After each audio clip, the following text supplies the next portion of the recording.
మరి ఎవ్వరూ లేకపోయినా నీ పనిని ప్రారంభించుకో.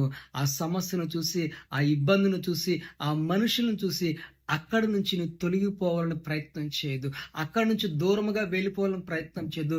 దుష్టుడు ఆ విధముగా చేస్తా ఉంటాడు. ఆవిడ చెదరగొట్టు పొట్టు వలె ఉంటాడు. వాడికి ఒక స్థిరమైనటువంటి మనస్సు ఉండదు. స్థిరమైన ఆలోచన ఉండదు. నువ్వు స్థిరమైనటువంటి దేవుడిని కలిగిన వాడుగా ఉన్నావు. మనుషులు పెట్టు నిందలకు, మనుషులు పెట్టు శ్రమలకు నువ్వు భయపడక పరిపూర్ణంగా విశ్వాసముతోటి దేవుని సన్నిధిలో దేవుని యొక్క నామం పేరట నీ పనిని ప్రారంభించు. ఆ కష్టకాలంలోనే ఆ కొద్ది కలిగినటువంటి ఆ యొక్క ఉన్న దానిలోనే దేవుడు నిన్ను ఆశీర్వదిస్తాడు, బలపరుస్తాడు, సహాయం చేస్తాడని తెలియపరుస్తూ, నాకంటూ ఎవ్వరు లేరని బాధపడకుండా, దిగులు పడకుండా, దేవుడు ఆయా సమయాలకి ప్రతి ఒక్కరికి దేవుని యొక్క మహిమ కలిగిన కార్యములు, అద్భుత కార్యములు జరిగిస్తాడని విశ్వసిస్తూ, నువ్వు ఉన్న స్థితిలో నేను ఉంటూ కనిపెట్టుకుని